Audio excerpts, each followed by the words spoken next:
زموږ په دې خلکو کې ځینې خلک دومره هغه کوي چې حج ورباندې فرض وي د یو کال بل کال ته ځنډي، او ځینې خلک بیا پیسه او سرمایه زیاته لري نفلي حج کوي، بیا په دې باندې خبرې کوي دونه عمرې مې کړي دي، دومره حجونه مې کړي دي، نفلونه دونه نفلي حجونه مې کړي دي، 12 کاله مې حج کړي دي، 15 کاله مې حج کړي دي. دا خبره په خپل ځای صحیح ده، لیکن اصل عبادت دا دی چې د حالاتو تقاضای د الله د دین د الله د رسول چې کومه د دین تقاضا د دین سوای اسلام سوای هغه باندې سړی عمل وکړي. دین د خپل خواهشاتو نوم نه دی، دین د دې نوم نه دی چې سړی ما دومره حجونه کړي دي، دومره نه عمرې مې کړي دي، بلکې دین وایي ودې ته چې د کم شي مطالبه الله کوي، په کم وخت کې د کم شي الله غوښتنه او مطالبه کوي هغه کول، هغه عمل کول، هغه د الله ته محبوب دی، هغه دین دی. دین د خپل خواهشاتو نوم نه دی، دین د دې نوم نه دی. ځینې خلک هر کال نفلي عمرې کوي، نفلي حجونه کوي، حالانکه د ده په رشته دارانو کې، د ده په خپلوانو کې، د ده په محله کې، د ده په کلي او په علاقه کې داسې خلک سته، داسې کونډې او یتیمان سته، داسې بېوزله مسکینان او غریبان سته چې هغه له د شپې د خوراک د ډوډۍ څه نه لري، او د ده په پړوس کې، د ده په همسایه کې پراته دي، د ده په کلي او د ده په قریبانو کې د دی په خبر دی، بیا ځي نفلي حج کوي، نفلي عمره کوي. رسول الله صلی الله علیه وسلم فرمایي، نبی علیه الصلاة والسلام فرمایي چې حج دا د تمام ګناهونو د انسان صفایي هغه کوي، د ګناهونو صفا کیږي، لیکن کم حج مبرور، حج مقبول، فرضي حج چې د هغه خپلو شرایطو مطابق وشي. عبدالله ابن مبارک رحمه الله تعالی ډیر غټ بزرگ نفلی حج ته روان، او دا به هر کال حج ته تلي. نو په قافله باندې پخوا به د حج دپاره خلک په پښو باندې پیدل سفرونه کول، په لاره باندې قافله تیریږي د حجانو. عبدالله ابن مبارک پکښې دی. عبدالله ابن مبارک وکتل یو انجلۍ ده، کوچنۍ ماشوم انجلۍ ده، دا کچري چې خلک پر غورځي، انبار او کچرې غورځي، په دې کچرو په دې انبار کې یو نجلۍ ګرځي. وکتل یو چرګه مرداره سوې ده، هغه خلکو پر دې کچرو غورځولې ده.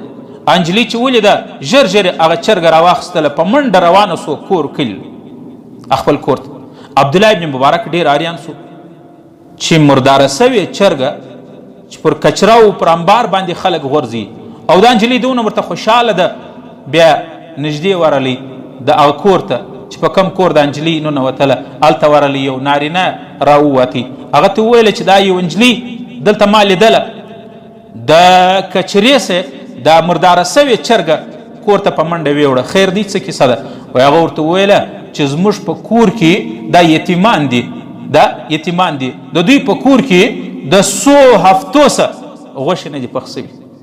د لوږې حالات دي، د مخمسې حالات دي، د داسې سخت لوږې په وجه باندې مجبورا مور واستوله چې ورسه بچیه که یو مردار سوی حیوان دی پیدا کړې مې راوړه. وایي دا نجلۍ دا مرداره سوې چرګه پیدا کړله، هغه یې راوړله، اوس یې مور ورپخوي چې دا کوچنیان ماشومان په یمن کې. عبدالله ابن مبارک رحمه الله تعالی چې دا حالات ولیدي، نو هغه خپل چې څه د حج خرچه و مصرف و پیسې راخیستې وې اټولې و دې کور والا ته ورکړي، اټولې ورکړي، او خپل انډیوالانو ته وویل چې زه مزید ستاسې سره د حج دپاره سفر نسم کولی، زه به واپس خپل کلي او کور ته ځم. وایي برته را واپس ملګري ولاړ، د شپې بیده دی. رسول الله صلی الله علیه وسلم په خوب کې ولید. رسول الله صلی الله علیه وسلم ورته ویل عبدالله ای ابن مبارک، الله رب العالمین ستا دا صدقت داسې قبوله کړله، او الله ما ته وویله تا ته دا زیری در کوم چې در قیامته پورې څومره انسانان حج کوي د عبدالله ابن مبارک حساب به پکښې د دې صدقې په وجه باندې. عبدالله چې در قیامته څومره حاجیان بیت الله ته راځي حج کوي، د دې ټولو ستا د دې صدقې په وجه باندې چې تا هغه خپل د حج نفلي حج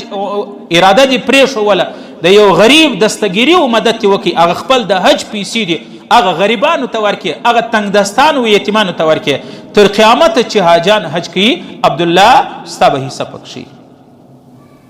په په دې وجه عزیزانو یو خو فرضي حج دی،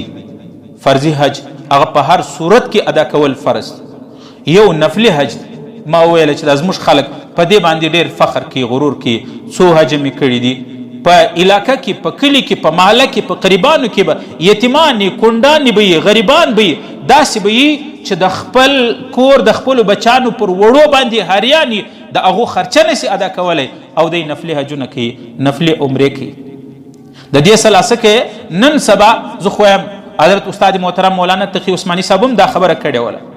چې دا کم خلک نفلي عمرې کوي، د دې بجای دغه پیسې چې دوی په نفلي عمرو باندې کوي دا د فلسطین هغه مسلمانانو ته ورکړي چې د اوبو څاڅکي نه ورسیږي، هغه مسلمانانو ته دې ورکړي چې په میاشتو میاشتې یې وچه ډوډۍ نه ده خوړلې. الله په حضور کې به موږ دا څنګه دین دی، دا څنګه اسلام دی، دا څنګه مسلمانی ده چې په میاشتو میاشتو کشنی کشنی معصومه بچانو د ډوډۍ سکه نه کړي او موږ نفلي عمرې کوو، نفلي حجونه کوو. حضرت تقي عثماني صاحب وایي که عذاب د الله راتلی اول به په دې مسلمانانو، په دې ناترسه مسلمانانو به راځي، په دا سنګ دله مسلمانانو به راځي چې هلته د مسلمانانو زنانې او بچانې د تنګدستۍ د لاسه، د لوږې د لاسه مري او ما ورته نفلي عمرې کوو، نفلي حجونه کوو. زموږ ستاسې په دې خپله معاشره کې چې وګورو داسې غریبان سته،